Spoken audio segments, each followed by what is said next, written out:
So, it all started a couple months ago when I went to a birthday party with Lisa, my best friend. You know, the kind of friend who somehow drags you into things you'd never imagine doing. Yeah, that's Lisa. She's spontaneous to the point of being borderline reckless, but she's also the one who gets me out of my comfort zone, so I couldn't really say no when she convinced me to come along. The party itself wasn't anything crazy. It was at this bar downtown, the kind of place with overpriced cocktails and a weird mix of people. There were a few folks on the dance floor trying too hard, a couple of groups loudly debating football stats, and then there was Brian. I noticed him right away, mostly because Lisa had clocked him too. He had this laid-back vibe. Confident but not cocky. Tall, with that kind of easy smile that makes you wonder if he's trouble. When he came over to introduce himself, he didn't waste time with cheesy pickup lines. He was smooth, like he already knew we'd end up talking. Lisa, of course, was eating it up. She's a natural flirt, always quick with a laugh and a coy look.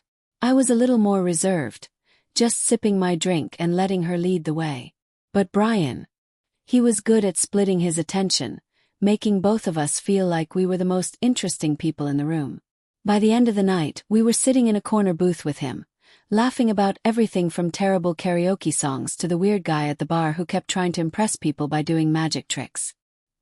He mentioned he was new in town and didn't know many people yet, so Lisa immediately invited him to join us for coffee the next day. I didn't think much of it at the time. Lisa's always adopting noob friends. But I'll admit I was curious to see him again. So the next day there we were. Me, Lisa, and Brian, sitting at this little cafe like we'd known each other for years. And honestly, it was fun. Brian had this way of making even mundane stories sound interesting, and he was clearly into both of us in a way that felt playful, not creepy. It wasn't long before it became a thing. We'd meet up with him almost every day after work, grabbing drinks, hitting up new spots around town, just hanging out. At first, I thought it was just a harmless little trio dynamic. Brian didn't seem like the type to get attached, and Lisa and I were both single, so it was easy. But then one night, we were sitting on the patio at this trendy rooftop bar, and Brian dropped the suggestion that changed everything. You know, he said, leaning back in his chair with that casual grin. There's this party I've been hearing about. Something a little different. You two should come with me. Lisa raised an eyebrow. Different how? He smirked, took a sip of his drink and said, it's a swing party. Now, I'm not gonna lie to you, my first thought was, what the hell? My second thought was, is this guy serious? I glanced at Lisa, expecting her to shut it down, but instead she laughed nervously and said, oh, like one of those parties? Brian just nodded, totally unfazed. It's not as crazy as it sounds. It's laid back, no pressure. Just people having fun and being open-minded. I'll admit, my brain short-circuited a bit. I didn't know if he was trying to recruit us or if he was just testing the waters to see how we'd react. Either way, it was a lot to process. Lisa, of course, handled it like she handles everything, with a mix of curiosity and recklessness. That's interesting, she said, drawing the word out like she wasn't sure if she meant it. Have you been to one before? Brian shrugged. Couple. They're a good time. No expectations, no drama. Just people letting loose. At this point, I was ready to laugh it off and move on, but Lisa was clearly intrigued. She started asking him questions, what they were like, who went to them, how it all worked. I just sat there, trying to figure out if this was something she was actually considering. When the conversation ended, Brian said something like, think about it. If you're interested, let me know. I'll take care of everything. As soon as he left, I turned to Lisa and said, there's no way, right? He's crazy. But Lisa just smirked. I don't know. Maybe it's just what we need. For the next couple of days, Lisa couldn't stop talking about it. Every time we hung out, she'd bring it up like it was some kind of once-in-a-lifetime opportunity. Think about it, she said one night while we were watching TV at her place. When was the last time we did something completely out of the box? I raised an eyebrow at her. I don't know, Lisa. Maybe the time you convinced me to go cliff jumping and I ended up with a sprained ankle. She rolled her eyes. Okay, but that was different. This is exciting. It's not like we have to do anything crazy. We can just go, check it out, and leave if it's weird. I could feel my defenses slipping a little, but I wasn't ready to admit it yet. What if it's full of creeps? What if Brian's some kind of weirdo trying to get us into a cult or something? Lisa laughed. Brian's not a cult leader. He's a little mysterious, sure, but that's what makes him fun. Don't you think it's kind of refreshing? A guy who isn't boring or predictable. I couldn't argue with that. Brian was different, and I'd be lying if I said I wasn't at least a little curious. But the whole idea still felt like a giant leap into the unknown. Then, a couple days later, Brian texted us with details. The date, the time, and the address. It was happening. We don't have to go, I told Lisa when she showed me the text. We can just say no and never bring it up again. Or, Lisa said, grinning, we can say yes and actually live a little for once. And somehow, by the end of the conversation, she had me agreeing to it. Not enthusiastically, but enough to let her convince me that it wouldn't be the worst idea in the world. The night of the party, I was a nervous wreck. I had no idea what to wear to something like this. Lisa, on the other hand, was in her element. She showed up at my apartment in this sleek black dress that hugged her figure in all the right places. Okay, seriously, I said, staring at her. You look like you're about to star in a James Bond movie. What are we even doing? She laughed, spinning around dramatically. We're doing something different. Come on, get dressed. You can't go looking like you're on your way to the grocery store. After about 20 minutes of Lisa digging through my closet, she settled on a red dress I'd completely forgotten I owned. It wasn't as dramatic as hers, but it fit well and made me feel a little more confident. Now, don't chicken out, Lisa said as we climbed into the car. If it's weird, we'll leave. Deal. Deal, I said, even though my stomach was tying itself into knots. The address Brian gave us led to a house on the edge of town. It wasn't flashy, just a modern 2-story place with soft lights glowing from the windows. If I hadn't known better, I would have thought it was just a normal dinner party. But the second we stepped inside, I realized it wasn't. The vibe was completely different from what I expected. It wasn't loud or chaotic like some college house party. Instead, it was elegant. Low lighting, soft music, and people everywhere, dressed like they were auditioning for a role in a Netflix drama. There was a bar set up in the corner, glasses clinking as people laughed and chatted like this was just another Friday night. Okay, this isn't terrible, Lisa whispered as we stepped further into the house. Brian appeared out of nowhere, looking effortlessly cool in a tailored shirt and dark jeans. You made it, he said, flashing that easy smile of his. I wasn't sure if you'd actually come. Well, we're here, Lisa said, her voice breezy, but I could tell she was a little nervous too. Brian led us to the bar and got us drinks, easing us into conversations with a few other people. Everyone was friendly, and for a while it felt more like a cocktail party than, well, whatever we'd imagined a swing party would be. But as the night went on, the atmosphere started to shift. It wasn't anything obvious, just these little things. The way people's laughter got quieter, the way their touches lingered a little longer. It felt like we were crossing some invisible line into a world we didn't fully understand. Lisa, of course, was thriving. She laughed, she flirted, and she seemed completely at ease, like she'd done this 100 times before. Meanwhile, I was clutching my drink like a lifeline, trying not to look like a total deer in headlights.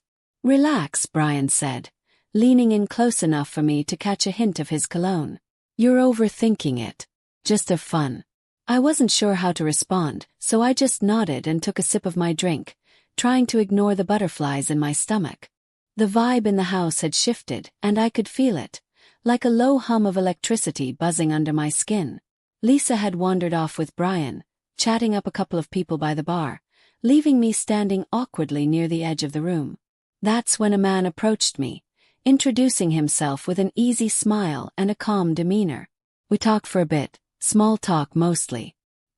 He was charming in a laid-back kind of way, and I could tell he had a natural confidence about him. Eventually, he gestured toward one of the couches near the corner of the room and said, "You look a little tense. Want to sit down for a bit?" I promise, no pressure. I hesitated for a moment but nodded. Sure. The couch was soft, and I sank into it, grateful for the moment to decompress. The man sat next to me but kept a respectful distance, giving me space. "Close your eyes," he said gently. "Just breathe. You look like you could use a moment to relax." And for some reason I did. I leaned back, letting my eyes flutter shut, the soft murmur of conversation and the faint music in the background fading into a soothing hum. His voice was calm, his presence steady, and I started to feel the tension in my body ease up. He started with a light touch, a hand on my shoulder, kneading gently. "Just let me know if this is okay," he said, his tone careful and considerate. "It's fine," I murmured, feeling the knots in my shoulders begin to melt away. He moved slowly, methodically, his hands gliding over my back and arms, tracing gentle patterns that sent waves of warmth through me. It wasn't invasive or pushy, just attentive and smooth, like he knew exactly how to make someone feel at ease. For the first time that night I stopped overthinking. I let myself relax completely, sinking deeper into the couch, my breathing slowing as his hands worked their way down my arms, then lightly over my legs. It was all perfectly pleasant, almost hypnotic, and I could feel the stress of the evening slipping away. But then out of nowhere I felt it, a sharp, searing sensation in my lower abdomen. It started as a small twinge but quickly turned into a burning pain that took my breath away. "Ah!" The sound barely left my lips before the pain intensified, and I screamed, clutching at my stomach. The room fell silent. I opened my eyes to see people turning toward me, their faces etched with confusion and concern. "What's happening?" someone asked, their voice muffled under the pounding in my ears. I couldn't speak. The pain was unbearable, radiating through my body like fire. I doubled over, my hands shaking as I tried to figure out what was going on. And then I saw it. On my thighs and hands, bright streaks of red. My heart stopped. "Is that blood?" someone whispered, their voice barely audible over the ringing in my ears. I panicked, scrambling off the couch and stumbling backward. But as I looked closer, my mind raced to make sense of it. It wasn't blood. It was ketchup. Thick, sticky streaks of ketchup smeared across my legs and hands. "What is this?" I screamed, my voice breaking as tears stung my eyes. The man who'd been sitting next to me stood, his face pale as he held his hands up in a gesture of innocence. I don't know. I didn't do anything." I couldn't think straight. My body felt like it was on fire, my heart racing as I stumbled toward the bathroom. "Stay away from me," I yelled, my voice trembling as I shoved past the concerned faces closing in around me. The shower was the only thing I could think of. I needed to wash it off to make the burning stop. My hands fumbled with the faucet as I turned on the water, barely registering the cold spray hitting my skin. Someone knocked on the bathroom door. "Are you okay? Let us help." "Go away," I shouted, my voice cracking. The water cascaded over me, rinsing away the ketchup but doing nothing to soothe the raw, stinging sensation. Through the chaos I could hear his voice, the man who'd been sitting next to me. "I swear I didn't mean for anything to happen. I don't know how this." I cut him off with a scream. "What did you do to me? What is wrong with you?" The door opened slightly, and Lisa appeared, her face pale and stricken. It's okay," she said, her voice shaking. "We're going to figure this out." I sank to the floor of the shower, the cold tiles grounding me as the water continued to run. My chest heaved with sobs, the pain and fear overwhelming me. Lisa crouched next to me, trying to calm me down, but all I could do was shake my head, my voice barely a whisper. "Why did I come here?" As soon as I got out of the shower, Lisa was there waiting, already holding my jacket. "We're going to the hospital," she said firmly, her voice a mix of fear and determination. I didn't argue. I didn't have the energy to fight her or anyone else at that point. The ride there was torture. I could feel this deep, pulsing pain that wouldn't go away, like something was tearing me apart from the inside. Every bump in the road sent a fresh wave of agony through my body, and all I could do was sit there, gripping the door handle and sweating through my clothes. I kept shifting in my seat, trying to find a position that didn't hurt, but nothing helped. Lisa kept glancing at me as she drove, her knuckles white against the steering wheel. "We're almost there," she said, though her voice wavered like she was trying to convince herself more than me. By the time we pulled up to the hospital, I was practically crawling out of the car. Lisa helped me inside, where the receptionist quickly ushered us to an exam room. The doctor came in not long after, a calm but serious expression on his face. "Okay," he said, gesturing for me to lie down. "Let's take a look and figure out what's going on." I won't lie. Those next few minutes were some of the worst of my life. The pain, the embarrassment, the sheer weight of everything that had happened all came crashing down on me as he examined me. When he finally spoke, his tone was measured, but the words hit me like a freight train. "You've experienced some tissue damage," he said bluntly.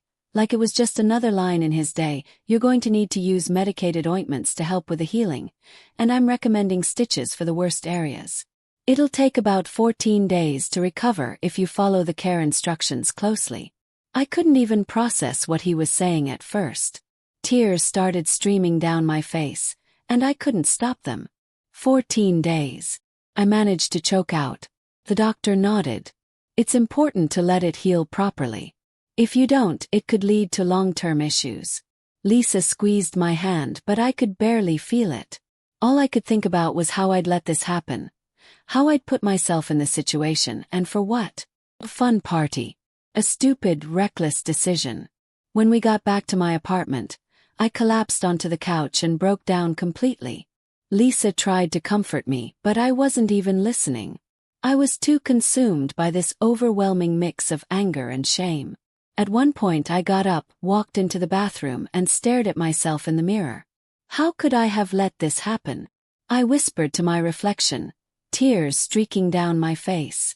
What the hell was I thinking? And then, like a switch flipped, my sadness turned to fury. I grabbed my phone, dialed Brian's number, and as soon as he answered, I let him have it. "This is all your fault," I screamed, my voice cracking under the weight of my emotions. "You told us this would be fun, that it was no big deal, and look at what happened. Do you have any idea what I'm going through right now?" He tried to explain, to defend himself, but I didn't care. I hung up on him, shaking with rage. The thought of ever seeing him again made my skin crawl. The next few days were a blur. I stayed home, barely moving from my bed except to shower or cry. The stitches made everything uncomfortable, so I stopped wearing underwear altogether and stuck to loose, short skirts that didn't rub against my skin. It wasn't much, but it was the only thing that kept me from completely losing my mind. Every time I thought about what happened, I'd feel that wave of regret all over again. I kept replaying the night in my head, wondering where I went wrong, what I could have done differently. But no matter how much I tried to make sense of it, the answer was always the same. I never should have gone. So, I'm telling you this story not because I want sympathy or attention, but because I don't want anyone else to make the same mistake I did. It's easy to get swept up in the moment, to let curiosity and peer pressure push you into situations you're not ready for. But trust me, the cost isn't worth it. Take it from me. Sometimes saying no is the smartest decision you'll ever make.